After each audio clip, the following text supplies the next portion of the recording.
In the beginning, there were only regular fights, simple and mundane tiffs between humans and other things. But as the things learned to fight back, something new was created.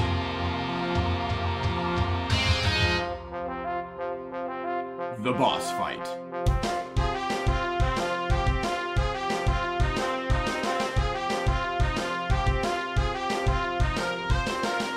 The boss fight increased in difficulty, all the way to nightmare mode. Soon, there was no hope for the mere mortal human. But then, the greatest sage and the greatest battle master started to share their wisdom with others. You're now allowed to listen to that wisdom. The great wisdom of Austin and Aubrey. Hello, everyone, and welcome back to another episode of Boss Fight with Austin and Aubrey. I am Austin. And I'm Aubrey.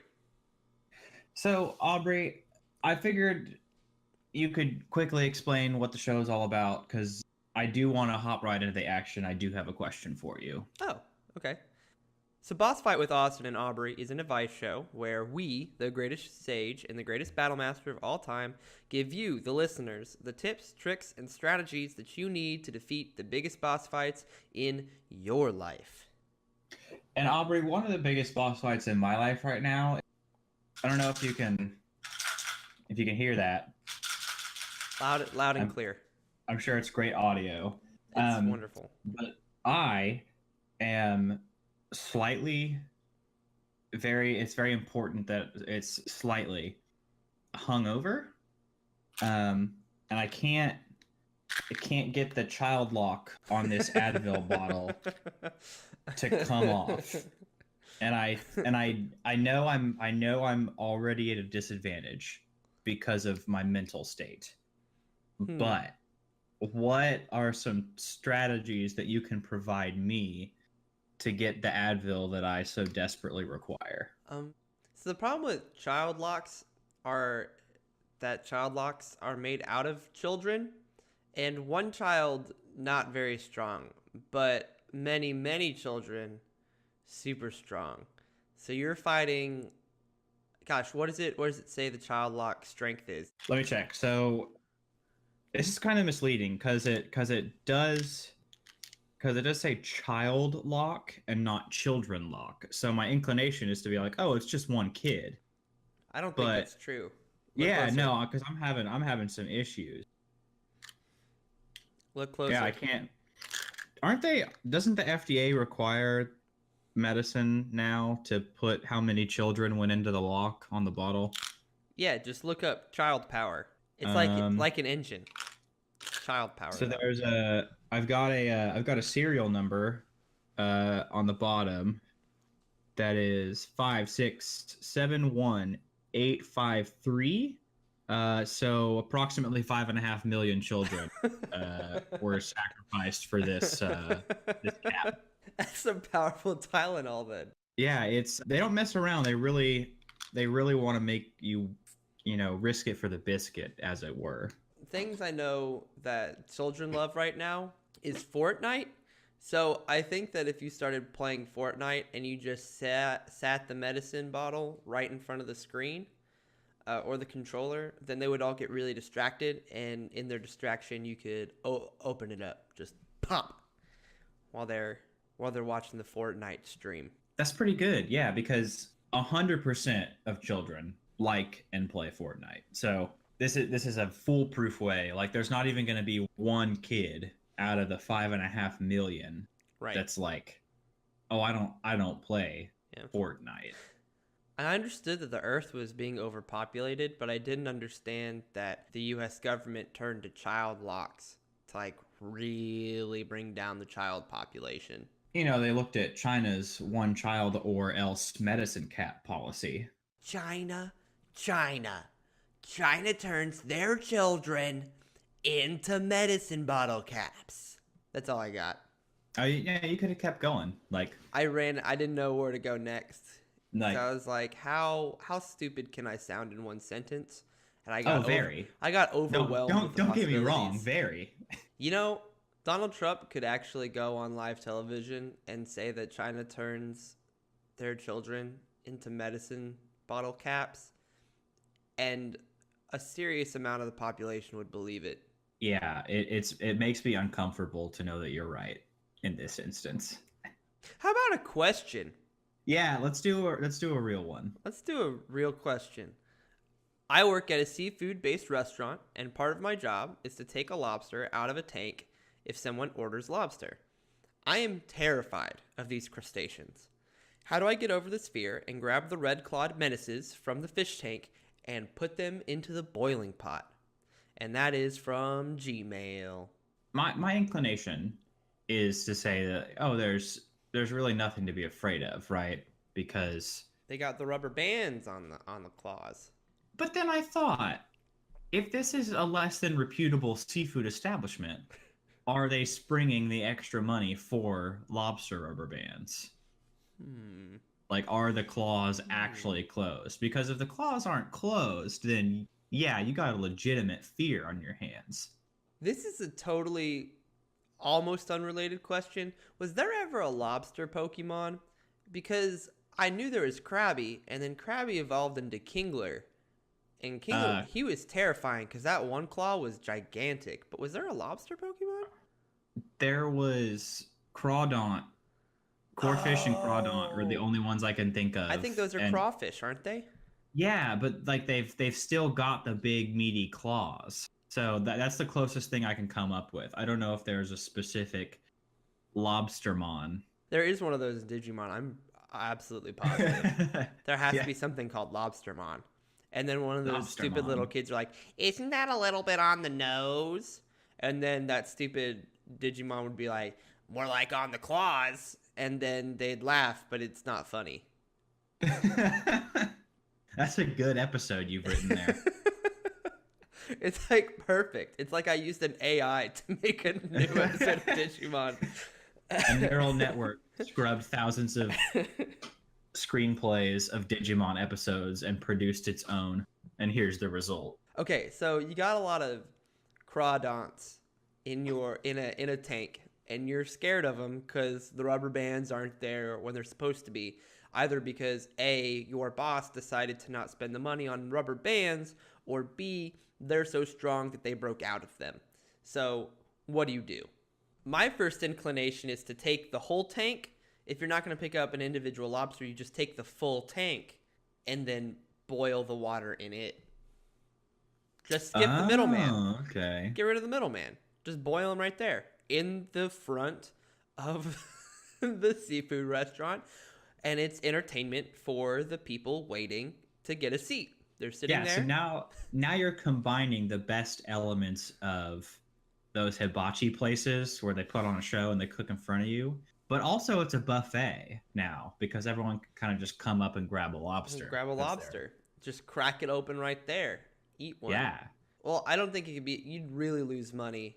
And skimping on rubber bands would not help you if you just gave away free lobsters in the lobby. The lobster lobby. Well, no.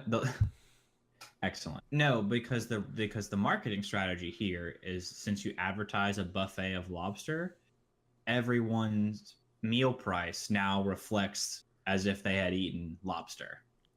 That's fair. So you might order a side Caesar salad and you're going to pay $20. Besides boiling them in the lobby, and I understand this is a beautiful, beautiful thing that now we have to trademark real fast. So the lobster lobby, TM. The lobby. Lobster lobby. That's our idea. You can't use it anymore. I'm sorry, question asker. Well, if I'm pulling back on my middle school experience, back in the old days of RuneScape, you still play RuneScape. I look on your Discord all the time. You're playing RuneScape. Okay, well that's not relevant at this moment. I'm just saying, some people in the RuneScape community like to abbreviate lobster as lobby. So you don't even have to do lobster lobby. You could just do the lobby. And then there you go. It's already a double entendre. and market exclusively for people who played RuneScape. Yeah, it's more of an internet cafe that serves seafood. Okay. So like you can come in and I don't know, practice your wood cutting and eat lobster. This is really good. This is fantastic audio for a wide audience. Mm-hmm. Yeah, I'm sure everybody's really enjoying this. Have you tried dressing up as a lobster? And maybe Ooh. the lobsters will be less scared of you. Do you know what my immediate thought was when you said that? Bring out the dancing lobsters? 100% it was dancing lobsters. Yes. Because if you dance, the lobsters are extra not scared of you. Yeah, you can if you put on a little show, little shimmy shimmy in your lobster outfit, then they're gonna get real into it. You can go for like a pickup of one. They're like, "Oh, this is a fun dance move," and then you set them down in the boiling pot of water. Oh God! And no one, and all the lobsters are like, "Oh, okay, cool, yeah, we're having a party. There's a rave in that pot." That's why. It's also why Amanda Bynes had a very successful seafood restaurant for a long time. It's because the lobsters just trusted her, because she always had lobster parties. It's true. I mean, that's just fact. I was trying to think of a good Amanda Bynes pun, but I can't think of one. I think the restaurant would just be named "Bring Out the Dancing Lobsters," or "Bring Out the Steaming Lobsters." One of the two. Or it could just be like if you want to make it like sound like fancy, like an old timey tavern or something like that. You could just call it the Dancing Lobster. Do you think lobsters have the same attitude as the little alien toys in Toy Story, where like the claw has chosen them, and they're all excited about it, not knowing what's going to happen on the other side? I don't know if they all have that kind of hive mind, excited to leave the tank kind of situation. I can tell you for a fact they definitely worship a giant claw. There's no way around that. Oh, absolutely. Sorry, my cat's literally trying to climb up the wall right now. Oh, how's it working out? Not very well. Oh, okay, imagine that. Here's the thing about my cat. My cat, Temperance, and I love her dearly, will go into her litter box, and it's covered, and it's got like a filter on it and things like that, and we use a good kitty litter that kind of blocks the odor and stuff, but she'll go into that freaking hut of cat gravel and take the biggest dump ever. I mean, it's like half of her body weight as a turd sitting in that litter box. And then afterwards, not only does it smell in the entire apartment, she just runs everywhere. And there's no calm to her anymore. She takes a dump and she feels like 1,000,000 pounds lighter. She's like Goku getting out of the gravity chamber where she practices dumping at 100 G's, and then she just runs around at super speed. It's like she takes a dump and then she's a Super Saiyan and she just runs around the apartment. Jesus, it's insane. That's simultaneously a fantastic and a horrendous image. I love her though, but that's what she does. Hey, question asker, have you thought that maybe if you go take a giant dump in the back room of the seafood restaurant, that you will have the super strength and super speed to quickly get the lobster all the way to the pot of boiling water without any incident? Yeah. Are you ready for another question? I am ready for another question. Good. This one is not a question. Dear Austin and Aubrey, the pumpkin spice latte is back. There's not a question in this. I'm just letting y'all know. And that is from fucking Pumped for Pumpkin. Okay. Thanks, man. I'm glad to know. Well, so I did know this because my wife has already procured her first pumpkin spice latte of the season. And as someone who lived in the hot sadness for almost all of his life and then moved away, I now understand why the pumpkin spice latte comes out as early as it does. Is because here in Seattle, it's like actually fall. Like, I don't understand. What are you saying? So the first day of fall was yesterday or 2 days ago. Are you sure? Like, Are you sure? like according to the calendar, yes. Yeah, but it was like 93 degrees yesterday. Oh, that's weird because it got down to mid 50s here last night. I hate this place so much because of the I went weather. out.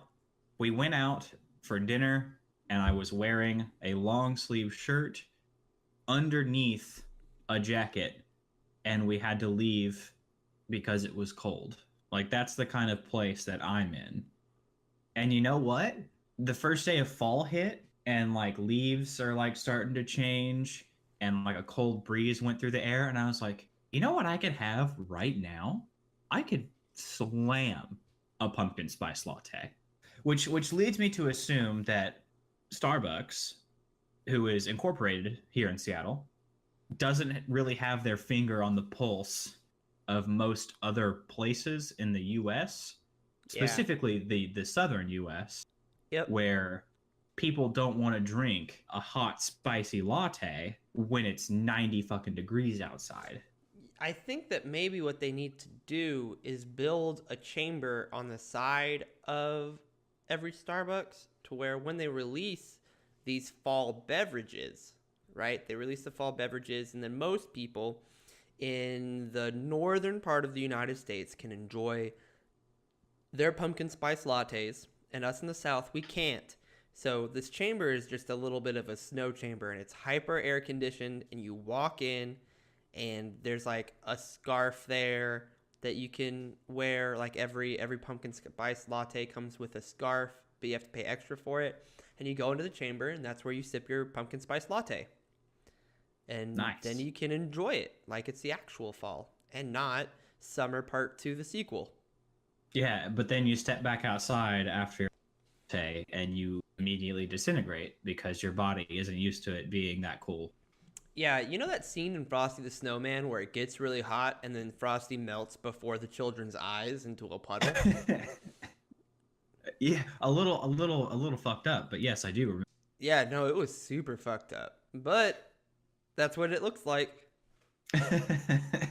See, the thing that I always enjoyed was that my favorite latte, spicy, whatever flavor that Starbucks comes out with is always the peppermint mocha at Christmas time. That's a good one. And that one, I was like, that one doesn't. I don't drink that one because it's cold. I drink that one because it's Christmas. Yeah. Whereas the pumpkin spice, I feel like it's not cold outside. I'm not drinking it. Like, I don't feel the need. And then it gets to December, and then the peppermint mocha comes out, and I've skipped over the entire pumpkin spice season. And you know what's crazy? It's still hot in Texas when it comes around to peppermint mocha time. Yeah, that's the thing. Like, It's still like 70s. I drink that shit in spite of the weather, not because of the weather. Hey, you want to move on to another question? A real one this time? Yeah, you mean you want to go to an actual question? Yeah, you want to go to an actual question. Yes. Cool. Dear Austin and Aubrey, I am running a D&D campaign for some friends, and I'm trying to construct the biggest, baddest boss for them to take down. In your experience, what are some features this boss should have in order to make him unstoppable? And that is from TPK in Topeka. First of all, that's a very good name. Second of all, I bet you it's hot in Topeka. They can't enjoy their pumpkin spice lattes either. All right, so listen up, you hot toe picker. I feel like you, I feel like you have missed the mark a little bit on the D&D thing, because in my experience, the ideal sort of campaign is one that ultimately results in the player's victory, right? You're all on this journey together. It's not one versus many. It's everyone kind of collaborating on a story or a fun experience. Because the best TPKs that happen in Topeka don't come from some overpowered monster of the DM's creation. They come from the just sheer ineptitude of your party when facing simple challenges. Yes. So I think what you need to do is, if this is what you're striving for, is give them an answer so simple that like they completely overthink themselves to death. So like, I mean, they could be working up to Okay. this big boss over a course of years, and then they get there, and it's like all they gotta do is press a button. But you put the button like in the middle of the room, and you surround it by what like appear to be like traps and shit, when really they could just walk up and like go press it. Can I tell you about one of my favorite chaps as a GM?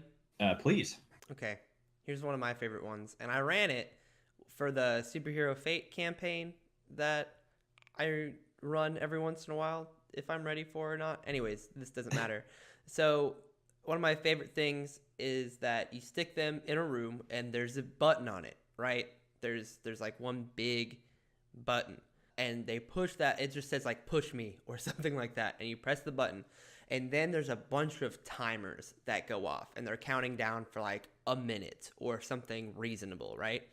And then you just distract them. As soon as they press that button and the timer happens, the button changes from press me to reset, and then there's a bunch of other things that pop up, like a series of different buttons, or some tiles that it looks like they'd have to walk on, or a series of levers that they might have to pull in a certain order, or something like that.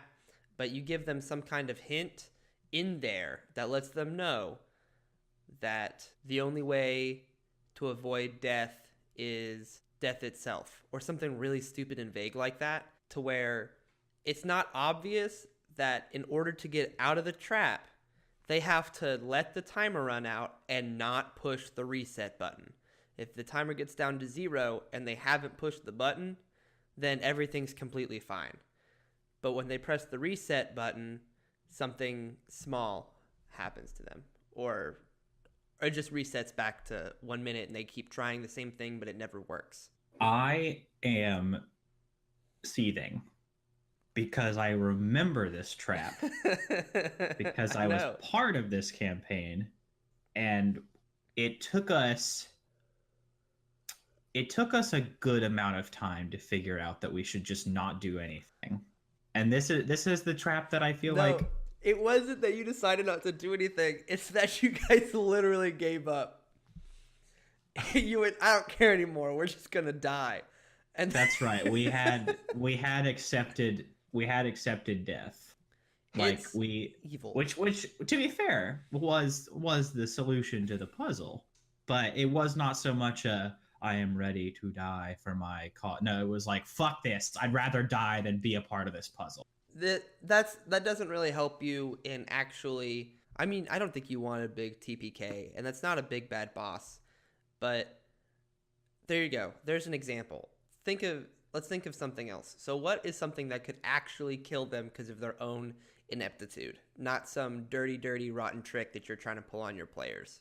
So if you wanted to give it sort of an old timey boss fight, you could construct some big ass monster like a colossus or something like that, and then like put a glowing crack on its head, and they're like, oh, that's a weak point, because all of my training has led me to believe that is a weak point.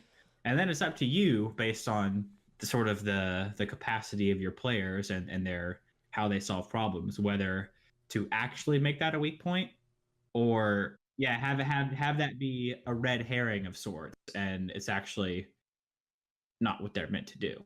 Yeah, like it could be a nuclear reactor that gives them severe cancer when they hit it. Yeah, and then they might win the fight, but they're going to die premature death. Right, and really, that's what you want in a campaign. Yeah, sort of a very sad lament at the end. Have you tried lining the floor with a bunch of banana peels? I don't know what's there, but have you tried having one of the boss's attacks be throwing blue shells at the party? No avoiding those. Yeah, like there's literally nothing. It's like a point and click ability. The boss says, I hit you, and it happens. Have you tried making a campaign about how you're supposed to save the princess, but every time they get to a castle, an NPC tells them that the princess is in a different castle, and then you just wait for them to give up. Yeah, that could be good. Yeah, that's also good because if you're running this campaign for time, like you have all the material you need, right? They work up their way through several levels. They get to the castle, and the princess isn't there, and you can just continue that cycle for as long as they want to play and be friends with. Which, after a while, they will not want to do either. I was trying to think of another reference. I'm out. You're tapped. I'm tapped. No coins in that block, huh? That was a good one. Yeah, grab yourself a green mushroom and come back. What? That was a stretch. So there's a 1-up thing. Did you listen to episode 6? Do you remember the zesty moose classes?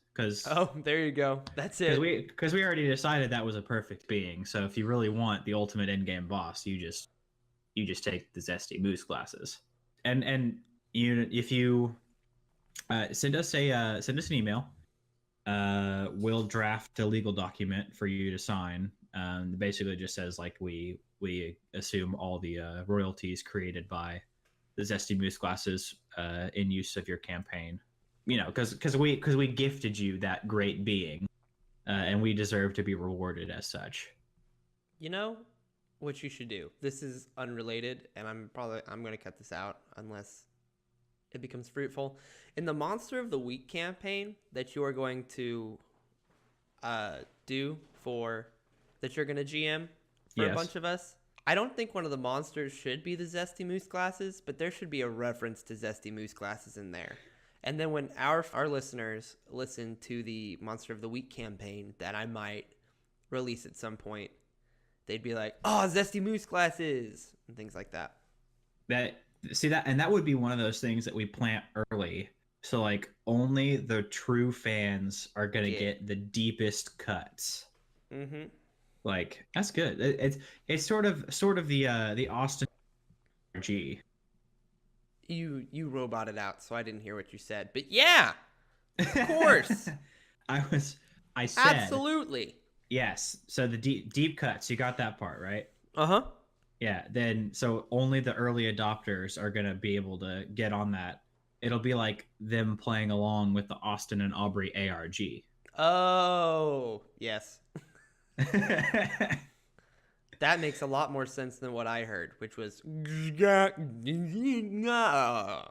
like that. Oh no, you're right. That is what I said. You pronounced ARG really funny. Okay, you could make something that is a high territorial creature appearing to be a mix of a tortoise, a pig, and a whistle.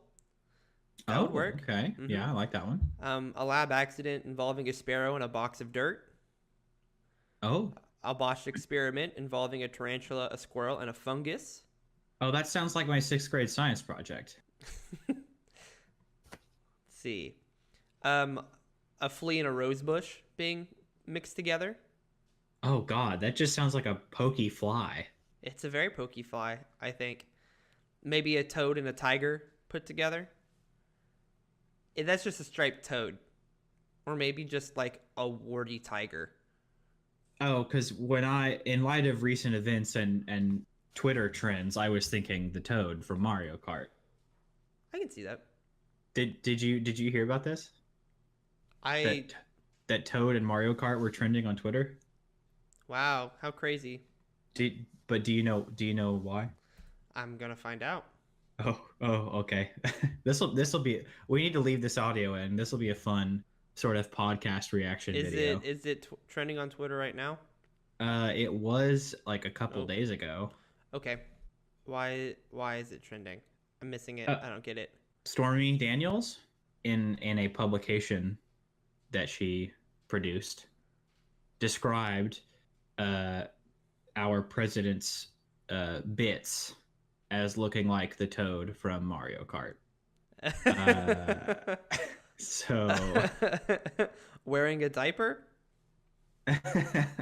So yeah, that was trending on Twitter. Nintendo got real excited for about half a second and then realized the terrible mistake they had made. It says, "Yay, hashtag Mario Kart and Toad are trending on Twitter." The next one is, we apologize for this unfortunate tweet from our social media intern. He'll be collecting the kabourophobia for the rest of the week. Which is a pretty good response. That's Like, a very good joke. to be clear. And then, after all the drama today, our favorite fun guy, #Toad, is now living his best life in space. It's a picture of Toad in space trying to get away from Earth. Excellent. So that's recent events in American culture, which is it's just a phenomenal place to be right now. I saw a tweet the other day that was some guy had tweeted about Trump, and it was like, I can't believe that our president has sex with porn stars and wants an army in space, and I still hate him. You know, I watched a thing with, was it Stephen Colbert? Yeah, and Neil deGrasse Tyson was talking about how the Space Force was not actually the dumbest thing to say, in the sense that we've been doing space warfare for a very long time. It's just not we're not shooting at each other. He talks about how satellites are in space, and satellites do spying, and satellites do intel recovery and all kinds of things like that. And so we've been having wars in space using space technology for an incredibly long time. We just don't shoot at each other because that would be stupid. Because you blow up one thing in space and all the debris goes everywhere and it blows up everything else in space, and all of a sudden we have nothing in space anymore. Yeah, we have no space. Having a real war in space would destroy everything we own in space, and that just doesn't seem like a smart idea. Well, but I mean, they had a big war in space a long, long time ago in a galaxy far away, and things turned out pretty well. No, they didn't. Have you been keeping up with what they keep finding new? Because we all know why it's taking so long for us to find out what happened in the Star Wars, is because light travels at a certain speed, and it takes a long time from the galaxy long, long away in order for it to get here, and then we package it, we repurpose it, and we notice, wow, their video quality started off really bad, and then it showed us things from earlier, and it got better, but the story wasn't as good, and there's a lot of weird things going on. And now they've been sending these new ones that we're not all in yet, but it hasn't turned out to be so good. I mean, I don't want to give you spoilers from the last movie that they released. No, the second to last movie that they released, but yeah, I have not been keeping up with the transmissions. What's his face is ruling the galaxy now, and he's an angsty teenager. He's like pop punk incarnate ruling the galaxy. Is that what you really want right now? I mean, if you asked me in middle school, I'd be like, yeah. But we're not in middle school anymore, even if our mental capacity is still there. I don't know. Things could be worse, right? You know how the Star Wars is going to end overall. Somebody's going to win. There's two outcomes. One, everyone dies, end of story, period. There are no more people in that galaxy in the Star Wars anymore. And then, or two, they all unite under one banner and they go, we found a new galaxy to conquer. It's called the Milky Way. And then they set off, and then from after that scene, we get that final transmission and we watch it. And then as soon as it premieres in theaters, all of a sudden we're getting attacked by big laser guns and people with white suits. That's what's going to happen. That's how the Star Wars are going to end. That does seem pretty likely. We should be dead by then. Oh, yeah, for sure. Like, I'm not worried about it. Right. Just like I'm not worried about global warming. Depressing. So that's all that we have time for today on this episode. But if you come back next week, or whenever the next episode comes back, there'll be a new batch of audio direct for your ears. In the meantime, if you want to keep up with all the happenings in the boss fight community, and believe me, it's popping off, so you'll want to get on this train sooner rather than later. You can contact us several different places. Aubrey, what are those places? Well, first and foremost, you can contact us through our Gmail account, which is where we collect most of our questions. It is bossfightcast@gmail.com. Or you can also send us questions via the contact page on positivethoughts.com. That's PODSITIVE thoughts.com/contact. And if you do that, then we'll also get your questions. Social media-wise, we've got a Twitter, and that is at BossFightCast. You can find us there. Send us questions. Just tell us about the boss fights that you've won in your life, so on and so forth. And then there's a Facebook page, which is Boss Fight with Austin and Aubrey. So that's all the places that you can find us. Or you can also catch this podcast in your local podcatcher. Thank you so much for all of your support and for listening through to this point. If you're just joining us, thank you. We hope that you will continue to listen going forward. If you've been listening from the beginning, also thank you. The best way that you can support us, aside from leaving us reviews on iTunes and letting us know what you like about the show, is really just to spread the word. We're not paying to advertise. We're kind of just jumping on this train, and we really love to have your support. And so telling others about the show and getting them to listen is just a great way to help spread that love. Anything else you wanna tack on, Aubrey? Nah. Thanks, Oh, okay. guys. Cool. Well, That's then all we got. I guess we're done. So I don't know. Get out of here. Listen to something else. This has been Boss Fight with Austin and Aubrey. I'm Austin. And I'm Aubrey. And we'll see you next week. Cue music. Da da da da da da da da. You want to play Borderlands? I do. Let's do that.